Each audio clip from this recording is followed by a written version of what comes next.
I'm going to do a video review of this 20-volt cordless drill that I guess has a DeWalt compatible battery, and I'm going to be using it to help me assemble a small cabinet I bought recently from Amazon for my bathroom. And I'm going to be using it, the drill bit here, for putting in the screws, and I'm going to show this little extension bit that helps you helps when you need a little distance. And I'm finally going to use this unusual looking snake bit that allows you to do the drilling at quite a few angles, even angles of 90 degrees or greater. So let's get the video started. The video got pretty long, so I'm just going to chop it up and show you just those segments where I'm using the drill, just to save you time, and allows you to see how the drill is used for this fashion. I'm not an expert craftsman, so you're probably going to see me make a lot of mistakes, but that might be appropriate for those of you who are also just like me. You're a novice craftsman and want a tool that's easy to use for some of the jobs that you need to do around the house.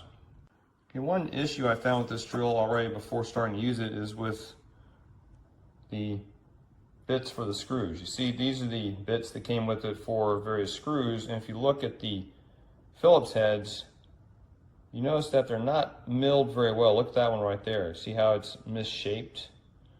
So that's not really good quality right there for the heads. Now, fortunately, you can buy additional drill bit heads. That's not a problem. The ones that come with this set, they lack a little precision, at least for the Phillips heads. Now, in comparison, here's some Phillips heads from my Stanley tool set that just uses a hand screwdriver.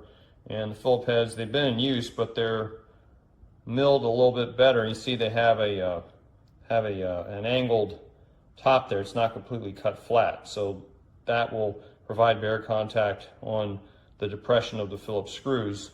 If we compare the two together, the set with this cordless drill on top, and see how they're uneven in the I guess on each side, and compare that to the Stanley bits on the bottom.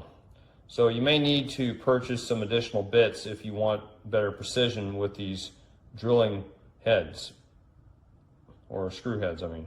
Now, normally it's not recommended to use power tools to assemble things like IKEA furniture and this small cabinet I'm going to put together, but I'm going to use this drill in very low torque settings, just so, because I have nothing else really to drill for demonstration. So for starters, I'm going to take this drill bit, and I'm using the bit from my Stanley kit. I'm not using the drill bit from this drill system because, as I mentioned earlier, it doesn't appear to be bored that well for Phillips. So I'm just going to place it in here, and then I'm going to turn this upper part counterclockwise, and you'll start tightening the bit into the one hand. Let me see if I can angle the phone here. Okay, there we go. Come on. Okay. We got tighten there now. Okay.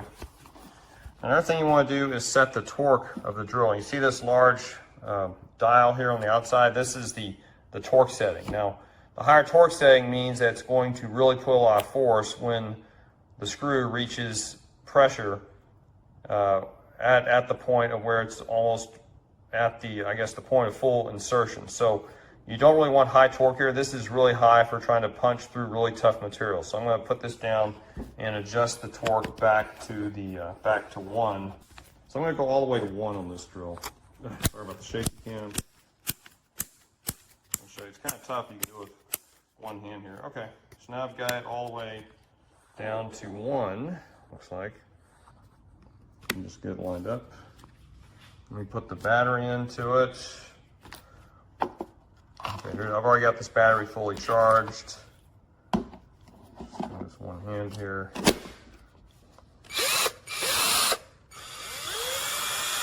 On the top of this drill, we have a little speed setting. I think 1 is for low and 2 is for high. And for assembling this furniture, we're going to use the low setting. Put it back on 1, so we'll hear what it sounds like. Put it back. Snap back all the way there.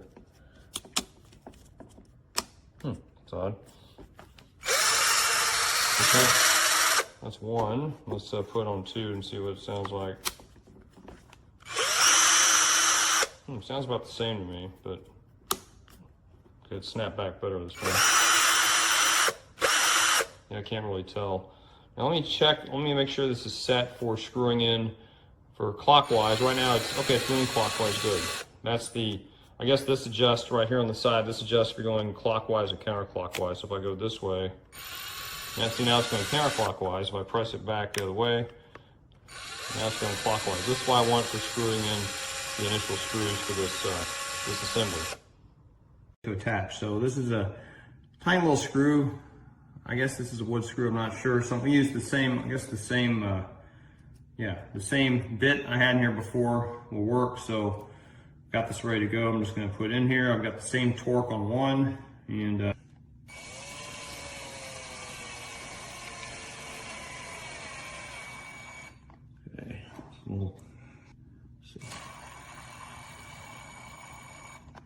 that's probably tight enough. And so now I've got a magnet for the cabinet to install.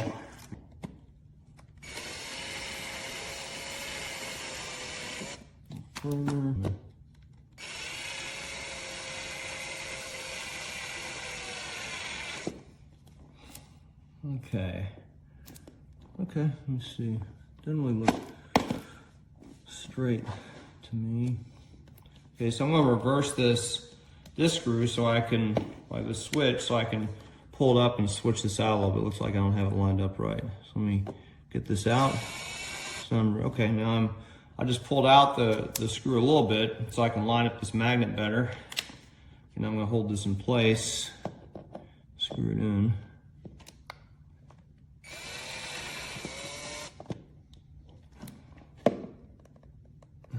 See how that looks.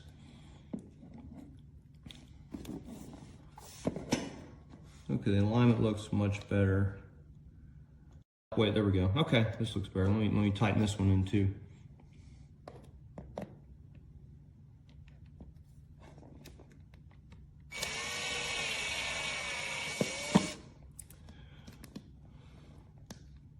Okay, that looks pretty good. I think this is done. Part of the assembly, I need to put in some lock bolts. And I'm going to try and do one real quick. Hopefully it's visible to you on the camera. So now this particular screw, it's only going to go in up to this little limit. There's a limit here, and the screw itself looks like it's maybe a 1/4 inch. And so it's not going to go in very far. And so what I need to do is I'm going to have to hold it up here with my hand and drill it in slowly to guide it in so it stays straight. So now I've got this, again, the torque set to 1. I'm going to go very slow, and it's set in the clockwise direction. I'm kind of holding it in while to help feed it straight to the hole.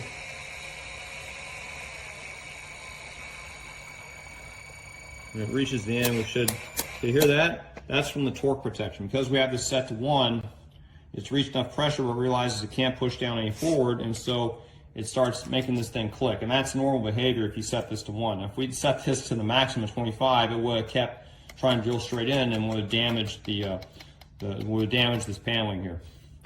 Okay, so now I've got the extension attached to the drill. I'm going to put the bit in there. And it's not magnetic, it feels, unfortunately. So, okay, so I'm going to line up this little pointed screw in the hole here. Okay, there, I got the screw in. Let me just push this in.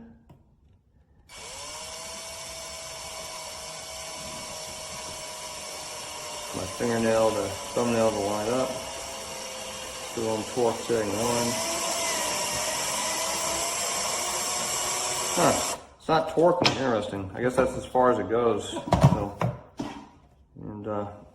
and the bit fell out, and it's not magnetic, so that's normal, but all right, I got it in there. Getting the hang of this now. I'm not a carpenter, so I don't assemble things every day.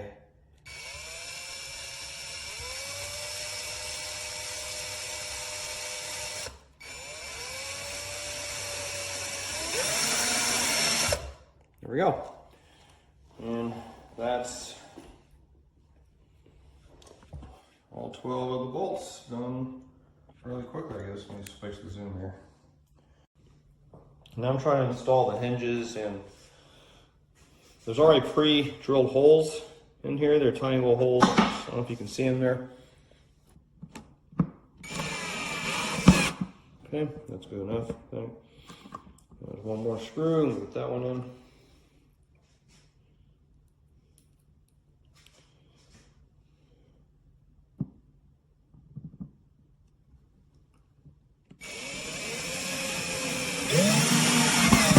Quicker, easier. All right, hinges are on the door. Okay, so for these remaining two hinges, I figured I'd amuse you with this little flexible drill extension here. I don't know if it's going to fit in the whole video, but you have this flexible coil. I don't know what they call this, but you can put a bit in the end. If I turn it, see now the bit turns. I don't know if that's coming on the video, but and this whole assembly here, I guess it has a snake or something that allows it to turn. So I'm going to try to use that for these final two screws here. Whoops. And now I'm going to attach the screw to this bit, and I'm going to get this lined up here. I'm going to have it put in the hole, and I'm going to hold on to this plastic piece. And oh, it's turning the screw the other way. I guess I have to reverse it. Let me reverse it. Okay, I had to reverse it. And now it's turning in the correct direction.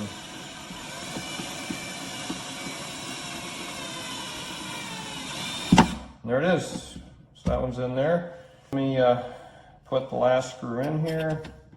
Let me get it lined up on the bit here. Okay, line up bit. I'll try to. Whoops! I don't know if I can get my hand out of the way here for this. Let me operate with my other hand. That'll make it easier. You can see it better maybe. Okay. Do the other hand. Whoops.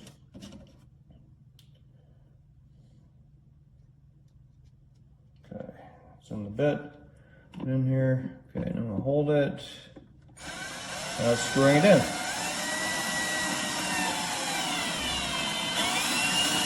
There it is.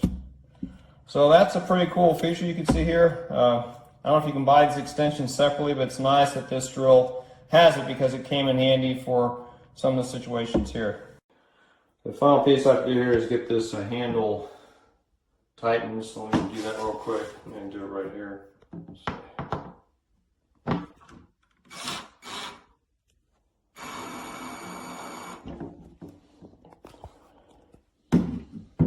Yeah, won't tighten up, I think. There we go, there we have it. So this little drill was pretty handy to save me time getting this little cabinet assembled for my bathroom. Did a pretty good job. And I wound up needing to do it in order to screw into some of the parts of the little wood that didn't have any holes. So all in all, very good drill. I highly recommend it and hope you enjoy it. Take care. Okay, for this next part of the assembly, the manufacturers have made it more interesting for this backing because there's no holes drilled or pre-drilled for me. So this is going to be a little bit more challenging of a drill. And we've got these little pointed screws here to use to drill in, so I'll have to be precise. And now I'm also going to use this bit. This is an extension piece for the bits. I'd forgotten it was in there. I probably could have used this in the last piece for the magnet I drilled in, but I'm going to go ahead and attach this to the drill so you can see how the drill operates with this.